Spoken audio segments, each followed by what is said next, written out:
Charles Henry Holden Litt.D. FRIBA. MRTPI. RDI. The 12th of May 1875 to 1 May 1960. Was a Bolton-born English architect best known for designing many London Underground stations during the 1920s and 1930s. For Bristol Central Library, the Underground Electric Railways Company of London's headquarters at 55 Broadway, and for the University of London's Senate House.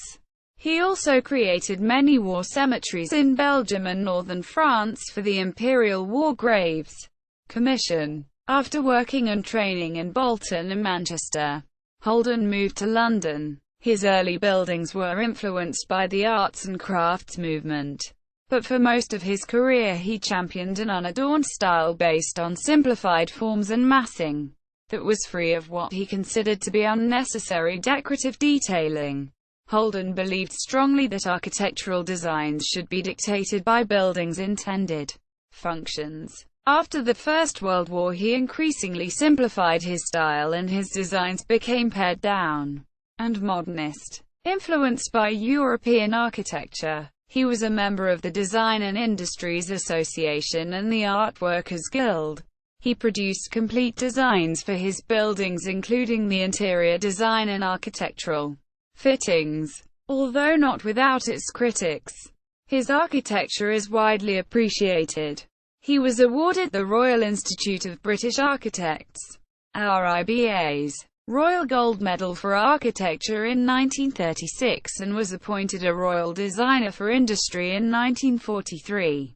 His station designs for London Underground became the corporation's standard design, influencing designs by all architects working for the organisation in the 1930s. Many of his buildings have been granted listed building status, protecting them from unapproved alteration. He twice declined the offer of a knighthood. Early life. Charles Henry Holden was born on 12 May 1875 at Great Lever, Bolton, the fifth and youngest child of Joseph Holden (1842–1918), a draper and milliner, and Ellen Cutie Broughton (1841–1890). Holden's childhood was marred by his father's bankruptcy in 1884 and his mother's death when he was 15 years old. Following the loss of his father's business, the family moved 15 miles (24 kilometers) to St Helens, present-day Merseyside, where his father returned to his earlier trade and worked as an iron turner and fitter, and where he attended a number of schools. He briefly had jobs as a laboratory assistant and a railway clerk in St Helens. During this period he attended drafting classes at the YMCA and considered a career as an engineer in Sir Douglas Fox's practice. In 1891 he began working for his brother-in-law, David Frederick Green, a land surveyor and architect in Bolton. In April 1892 he was articled to Manchester architect Everard W.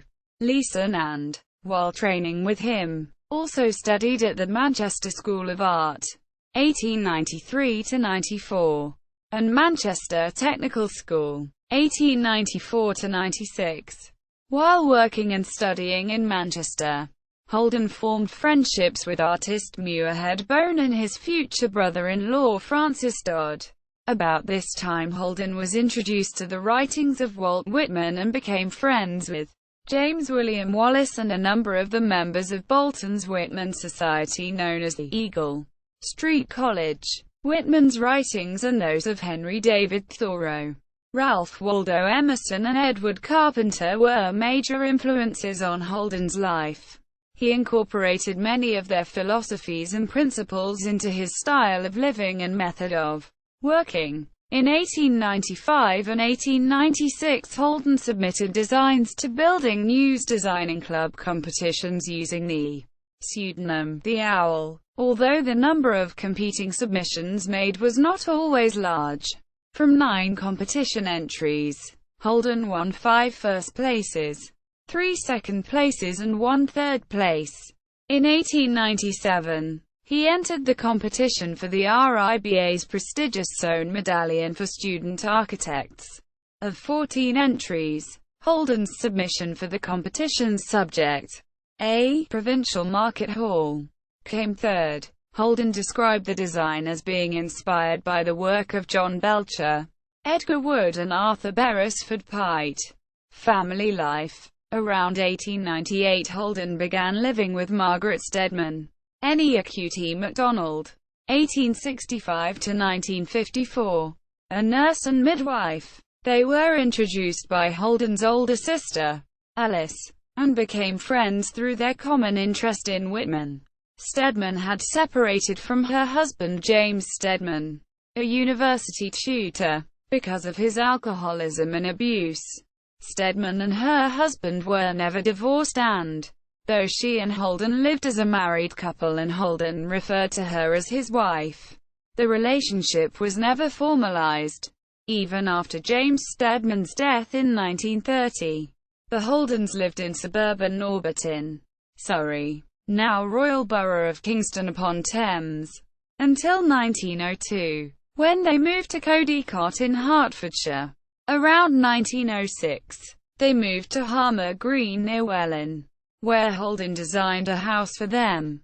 The house was plainly furnished and the couple lived a simple life, described by Janet Ashby in 1906 as bananas and brown bread on the table, no hot water, plain living and high thinking and strenuous activity for the betterment of the world.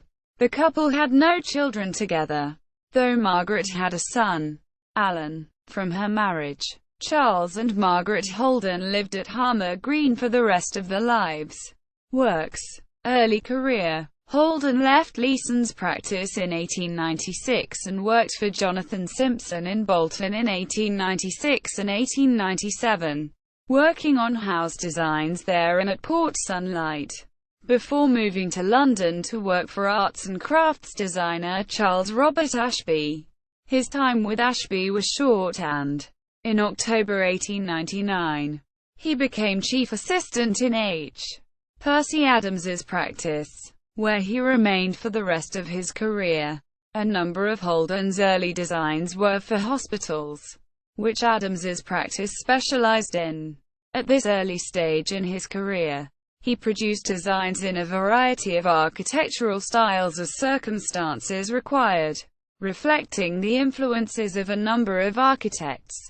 Holden soon took charge of most of the practice's design work. From 1900 to 1903, Holden studied architecture in the evenings at the Royal Academy School.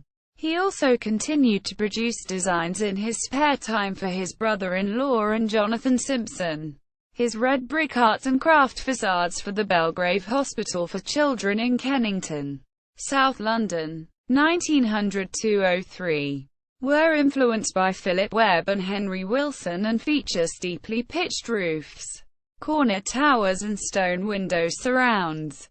The building, now converted to apartments, is Grade II A* listed. In 1902, Holden won the architectural competition to design the Bristol Central Library.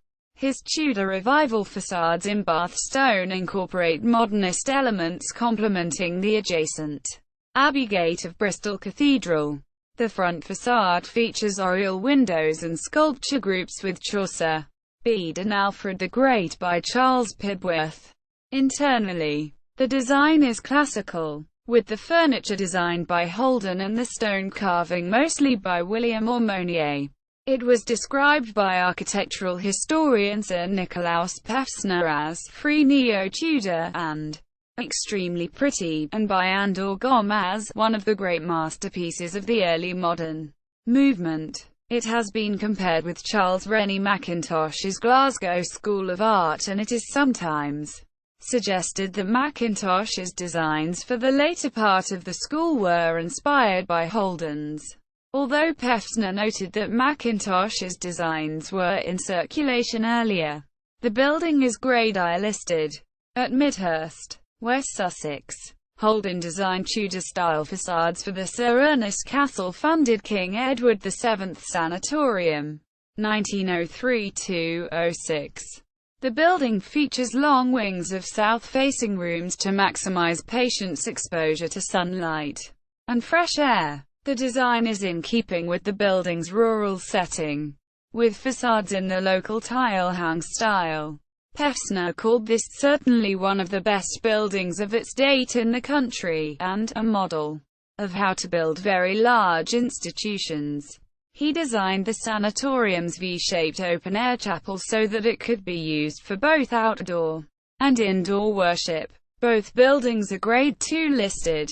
Other hospitals he designed in this period include the British Seamen's Hospital in Istanbul, 1903-04, and the Women's Hospital in Soho, central London, 1908. For the Law Society he designed, 1902-04, a simplified neoclassical extension to the existing Louis Vuillaume-designed building in Chancery Lane with external sculptures by Charles Pibworth in a panelled arts and crafts interior with carving by William Aumonier and friezes by Conrad Dressler.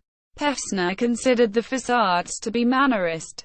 The fashionable term Mannerism can here be used legitimately, for Holden indeed froze up and invalidated current classical motifs, which is what Mannerist architects did in the Cinquecento.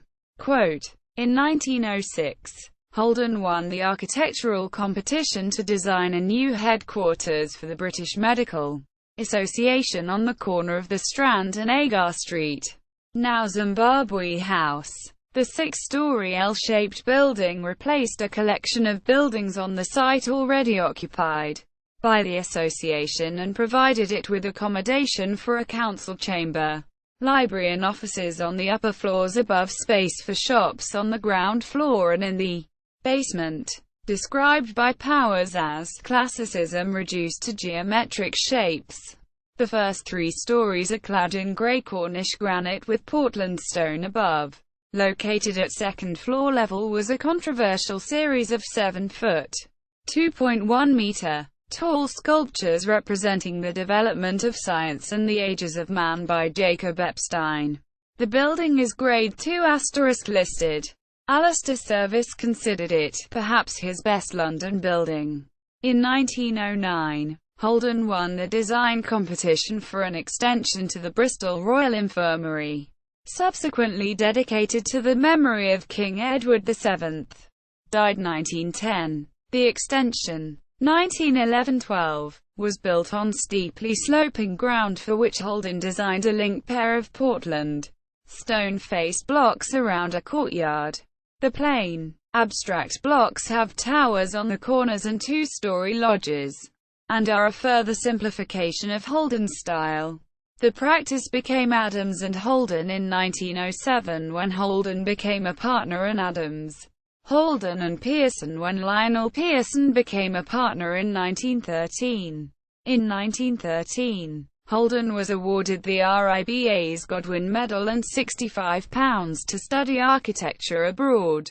He traveled to America in April 1913 and studied the organization of household and social science departments at American universities in preparation for his design of the Wren-influenced King's College for Women, Kensington. Other buildings by Holden before the First World War include modernist office buildings in Holborn and Oxford Street, an extension in red brick of Alfred Waterhouse's Shire Hall in Bedford, and arts and crafts Sutton Valence School, Kent. Holden also worked with Epstein on the tomb of Oscar Wilde at Père Lachaise Cemetery in Paris, 1911-12. In 1915, he was a founding member of the Design and Industries Association and he was a member of the Art Workers Guild from 1917.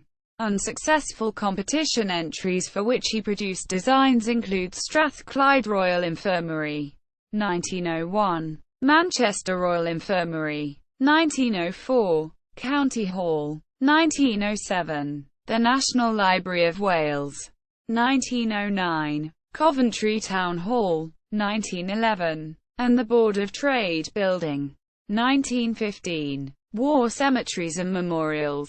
The Holdens shared a strong sense of personal duty and service. In the First World War, Margaret Holden joined the Friends Emergency Committee for the Assistance of Germans, Austrians and Hungarians in distress, which helped refugees of those countries stranded in London by the conflict. Charles Holden served with the Red Cross's London ambulance column as a stretcher-bearer, transferring wounded troops from London stations to its hospitals. Holden also served on the fire watch at St Paul's Cathedral between 1915 and 1917. On 3 October 1917, Holden was appointed a temporary lieutenant with the Army's Directorate of Graves Registration and Enquiries. He travelled to the French battlefields for the first time later that month and began planning new cemeteries and expanding existing ones. Holden described his experience: "The country is one vast wilderness, blasted out of recognition, where once villages and orchards and fertile land, now tossed about and churned in hopeless disorder, with never a landmark as far as the eye can reach. And dotted about in the scrub and untidiness of it all are to be seen here and there singly and in groups little white crosses marking the place where men have fallen and been buried." In September 1918, Holden transferred to the Imperial War Graves Commission, now the Commonwealth War Graves Commission, with the new rank of Major. From 1918 until 1928 he worked on 69 commissioned cemeteries. Initially, Holden ran the drawing office and worked as the senior design architect under the three principal architects in France and Belgium: Edwin Lutyens, Reginald Blomfield and Herbert Baker. Holden worked on the experimental war cemetery at Louvencourt and, according to Geist and Carroll, probably on the one at Forceville that was selected as the prototype for all that followed. In 1920, he was promoted to be the fourth principal architect. His work for the commission included memorials to the New Zealand missing dead at Messine Ridge British Cemetery and the Butte's New British Cemetery at Zonnebaker. His designs were stripped of ornament, often using simple detailed masses of Portland stone in the construction of the shelters and other architectural elements. Philip Longworth's History of the Commission described Holden's pavilions at Wimereux Communal Cemetery as almost cruelly severe. In 1922, Holden designed the War Memorial Gateway for Clifton College, Bristol, using a combination of limestone and gritstone to match the Gothic style of the school's buildings. For the British War Memorials Committee, he produced a design for a Hall of Remembrance, 1918, that would have been in the form of an art gallery. And for New College, Oxford, he created a design for a tiny memorial chapel, 1919. Neither was constructed. London Transport. Through his involvement with the Design and Industries Association, Holden met Frank Pick, general manager of the Underground Electric Railways Company of London, UERL. Holden at the time had no experience in designing for transport, but this would change through his collaboration with Pick. In 1923, Pick commissioned Holden to design a facade for a side entrance at Westminster Tube Station. This was followed in 1924 with an appointment to design the UERL's pavilion for the British Empire exhibition. Also in 1924, Pick commissioned Holden to design 7 new stations in South London for the extension of the City and South London Railway, now part of the Northern Line, from Clapham Common to Morden. The designs replaced a set by the UERL's own architect, Stanley Heaps, which Pick had found unsatisfactory. The designs reflect the simple modernist style he was using in France for the war cemeteries. Double-height ticket halls are clad in plain Portland stone framing a glazed screen, each adapted to suit the street corner sites of most of the stations. The screens feature the underground roundel made up in colored glass panels and are divided by Stone columns surmounted by capitals formed as a three-dimensional version of the roundel. Holden also advised heaps on new facades for a number of the existing stations on the line and produced the design for a new entrance at Bond Street Station on the Central London Railway. During the later 1920s, Holden designed a series of replacement buildings and new facades for station improvements around the UERL's network. Many of these featured Portland stone cladding and variations of the glazed screens developed for the modern extension. At Piccadilly Circus, one of the busiest stations on the system, Holden designed, 1925–28, a spacious travertine-lined circulating concourse and ticket hall below the roadway of the junction, from which banks of escalators gave access to the platforms below. In 1926, Holden began the design of a new headquarters for the UERL at 55 Broadway above St. James's Park Station. Above the first floor, the steel-framed building was constructed to a cruciform plan and rises in a series of receding stages to a central clock tower 175 feet, 53 meters, tall. The arrangement maximizes daylight to the building's interior without the use of light wells. Like his stations of the period and his pre-First World War commercial buildings, the block is austerely clad in Portland stone. Holden again detailed the facades with commissioned sculptures, Day and Night. Two compositions by Epstein are at first floor level, and a series of 8 bas-reliefs at the 7th floor represent the four winds, 2 for each of the cardinal directions, on each side of the projecting wings. The building is Grade I listed. In 1930, Holden and Pick made a tour of Germany, the Netherlands, Denmark and Sweden to see the latest developments in modern architecture. The UERL was planning extensions of the Piccadilly line to the west, northwest and north of London, and a new type of station was wanted, adapting the architectural styles he had seen on the tour. Holden created functional designs composed of simple forms, cylinders, curves and rectangles, built in plain brick, concrete and glass. The extensions to the west and northwest were over existing routes operated by the District Line, and required a number of stations to be rebuilt to accommodate additional tracks at or replace original, basic buildings. Sudbury Town, the first station to be rebuilt in 1931, formed a template for many of the other new stations that followed. A tall rectangular brick box with a concrete flat roof and panels of vertical glazing to allow light into the interior. The Grade II * listed building was described by Pevsner as an outstanding example of how satisfying such unpretentious buildings can be, purely through the use of careful details and good proportions. Quote, for Arnos Grove Station, one of 8 new stations on the northern extension of the line, Holden modified the rectangular box into a circular drum, a design inspired by Gunnar Asplund's Stockholm Public Library. Also notable on the northern extension is Southgate Station. Here Holden designed a single-story circular building with a canopied flat roof. Above this, the central section of roof rises up on a continuous horizontal band of clerestory windows, supported internally by a single central column. The building is topped by an illuminated feature capped with a bronze ball. Other stations show the influence of Willem Marinus-de work in Hilversum, Netherlands.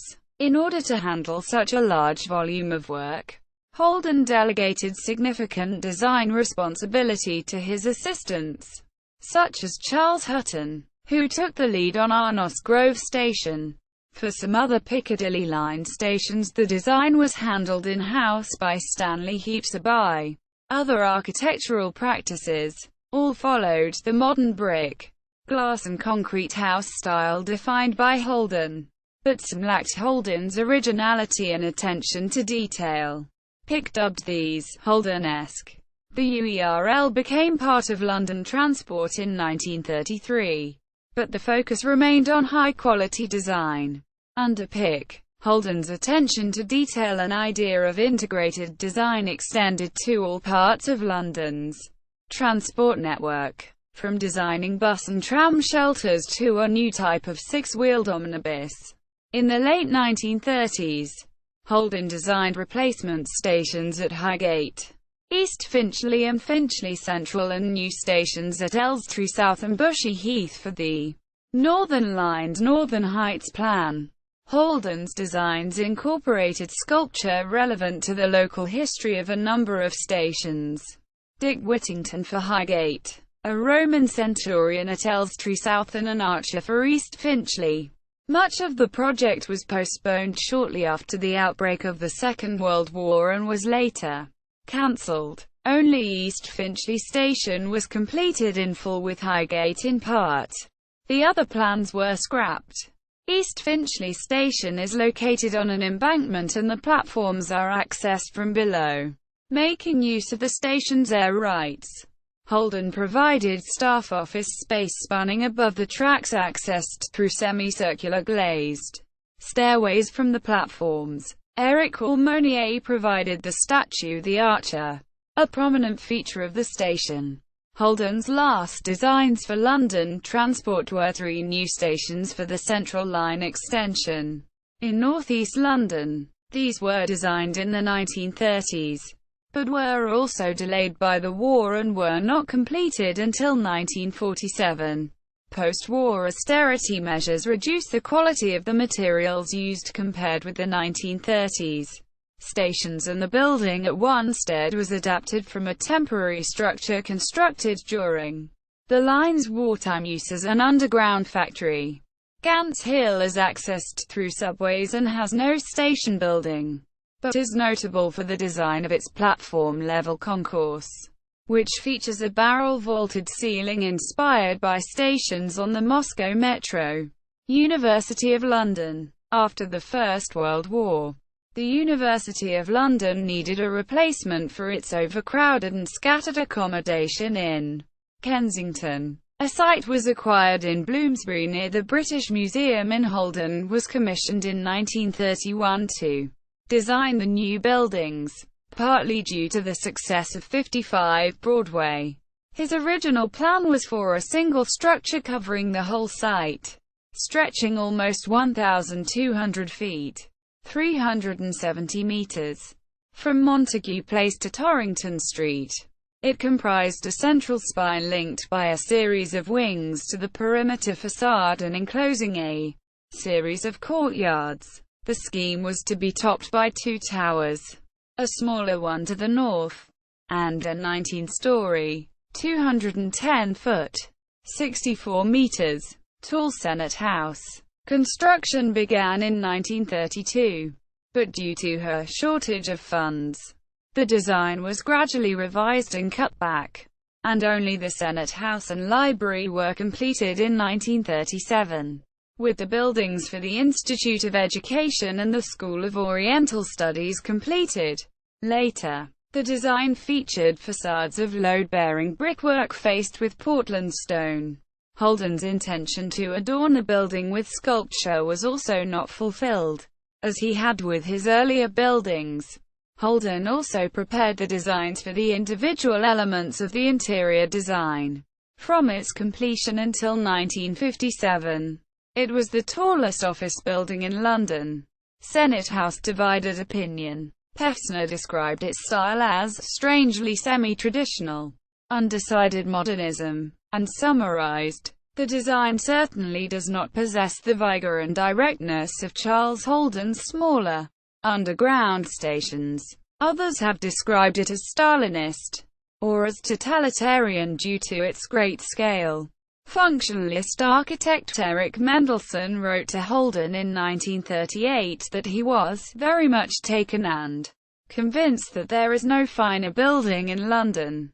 Historian Arnold Whittick described the building as a static massive pyramid, obviously designed to last for 1,000 years, but thought the interior is more pleasing than the exterior.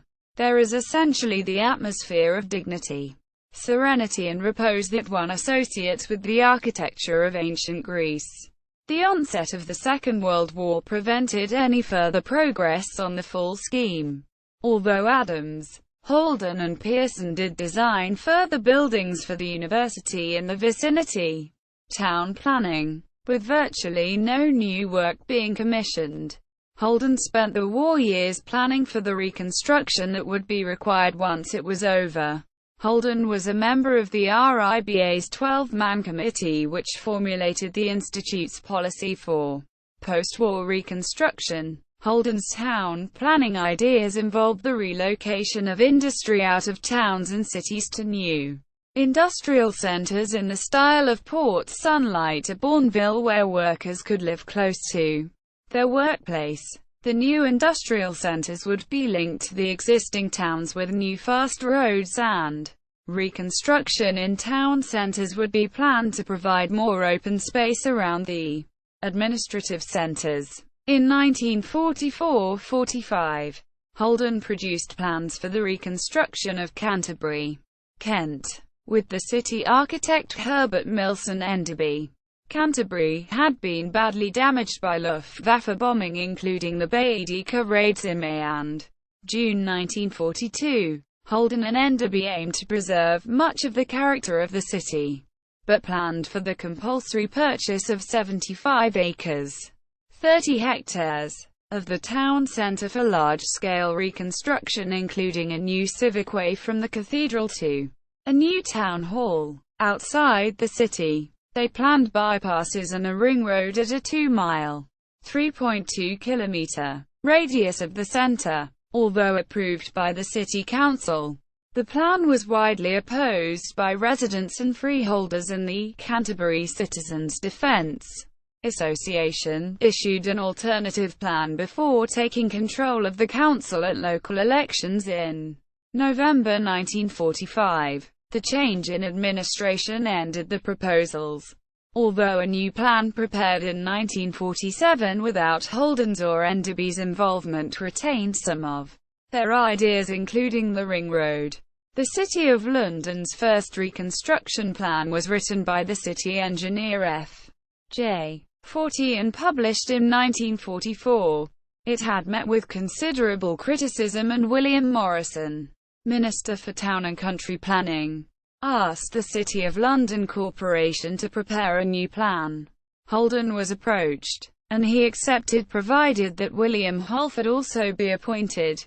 Holden's and Holford's City of London Plan, 1946-1947, recommended a relaxation of the strict height limits imposed in the capital and the first use in London of plot ratio calculations in the planning process so that buildings could be designed with floor space of up to 5 times the ground area. For the bomb-devastated area around St. Paul's Cathedral, Holden proposed a new precinct around which buildings would be positioned to provide clear views of the cathedral and from which new ceremonial routes would radiate. The heights of buildings would be strictly defined to protect these views. The plan was accepted by the Minister for Town and Country Planning in 1948 and was incorporated into the wider London Development Plan. In 1947, Holden planned a scheme on behalf of the London County Council for the south bank of the River Thames between County Hall and Waterloo Bridge, including a plan for a concert hall with the council's architect in Edwin Williams. The scheme received little attention and was almost immediately superseded by plans to develop the area as the site of the Festival of Britain. Holden was also architectural and planning consultant to the University of Edinburgh and to the Borough of Tynemouth. Final years. Although Charles Holden had gradually reduced his workload, he was still continuing to go into the office 3 days per week during the early 1950s. He did not formally retire until 1958, but even then he visited occasionally. Margaret Holden died in 1954 after a protracted illness which had left her nearly blind since the mid-1940s. In the last decade of his life, Holden was himself physically weaker and was looked after by his niece Minnie Green. One of Holden's last public engagements was when he acted as a sponsor at the award of the FRIBA's Royal Gold Medal to Le Corbusier in 1953. The last project that Holden worked on was a much-criticised headquarters building for English Electric in Aldwych, London. In 1952, Adams, Holden and Pearson were appointed by English Electric's chairman, Sir George Nelson, and Holden designed a monolithic stone building around a courtyard. In 1955, the London County Council persuaded English Electric to put the scheme aside and hold a limited architectural competition for a new design. Adams, Holden and Pearson submitted a design, but were beaten by Sir John Burnet, Tate and Partners. When that practice later refused Sir George Nelson's request to redesign the facades, Adams, Holden and Pearson were reappointed and Charles Holden revised his practice's competition entry. The new design was criticised by the Royal Fine Art Commission and a further redesign was carried out by one of Holden's partners to produce the final design, described by Pevsner as a dull, lifeless building, stone-faced and with nothing to recommend it. Holden died on 1 May 1960. His body was cremated at Enfield Crematorium and his ashes were spread in the garden of the Friends Meeting House in Hartford.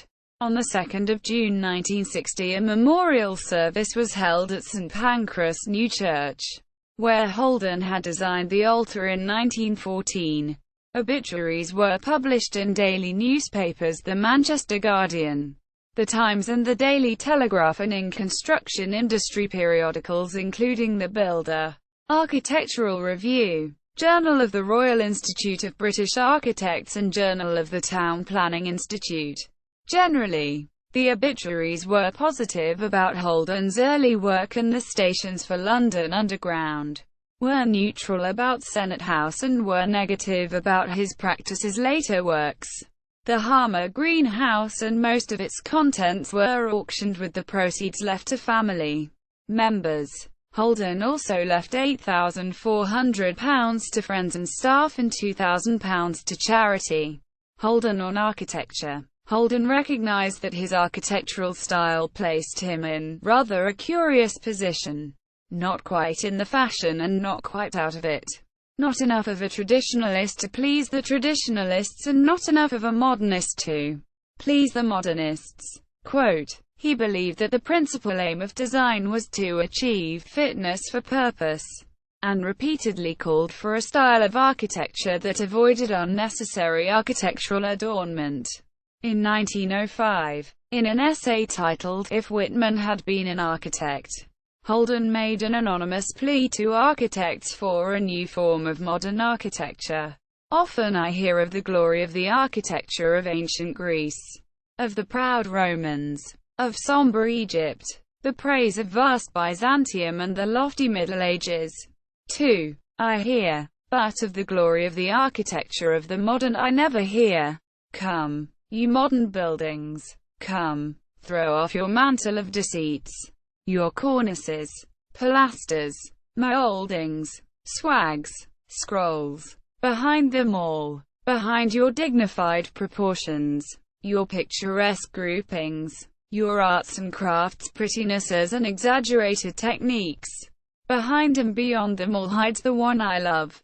Quote, in his 1936 speech when presented with the RIBA's Royal Gold Medal, Holden defined his position. It was not so much a matter of creating a new style, as of discarding those incrustations which counted for style. Surface embroidery empty of structural significance. His method was to focus on those more permanent basic factors of architecture, the plan, and the planes and masses arising out of the plan. Quote, he described his ideal building as one which takes naturally and inevitably the form controlled by the plan and the purpose and the materials. A building which provides opportunities for the exercise and skill and pleasure in work not only to the designer, but also for the many craftsmen employed and the occupants of the building. Quote, in a 1957 essay on architecture, he wrote, "I don't seek for a style, either ancient or modern. I want an architecture which is through and through good building. A building planned for a specific purpose, constructed in the method and use of materials, old and new, most appropriate to the purpose the building has to serve." Quote, recognition and legacy. Holden won the RIBA's London Architecture Medal for 1929, awarded 1931, for 55 Broadway. In 1936 he was awarded the RIBA's Royal Gold Medal for his body of work. He was vice president of the FRIBA from 1935 to 37 and a member of the Royal Fine Art Commission from 1933 to 1947. In 1943 he was appointed a Royal Designer for Industry for the design of transport equipment. He was awarded honorary doctorates by Manchester University in 1936 and London University in 1946. Many of Holden's buildings have been granted listed status, protecting them against demolition and unapproved alteration. Holden declined the invitation to become a Royal Academician in 1942, having previously been nominated, but refused because of his connection to Epstein. He twice declined a knighthood, in 1943 and 1951, as he considered it to be at odds with his simple lifestyle and considered architecture a collaborative process. The FRIBA holds a collection of Holden's personal papers and material from Adams, Holden and Pearson. The FRIBA staged exhibitions of his work at the Heinz Gallery in 1988 and at the Victoria and Albert Museum between October 2010 and February 2011. A public house near Collier's Wood Underground Station has been named the Charles Holden, taking inspiration from the architect. See also list of works by Charles Holden, including cemeteries and memorials for the Imperial War Graves Commission. Notes. Bibliography. Further reading. Lawrence, David. 2008. Bright Underground Spaces. The Railway Stations of Charles Holden. Capital Transport. ISBN 978-1-85414-320-4. General. Charles Holden. Com. Brief Introduction to Holden. Bristol Central Library. Looking at Buildings Guide to one of Holden's buildings. Underground Journeys. Charles Holden's Designs for London Transport. Online exhibition from the Royal Institute of British Architects. Map of London Underground structures that were designed or inspired by Holden.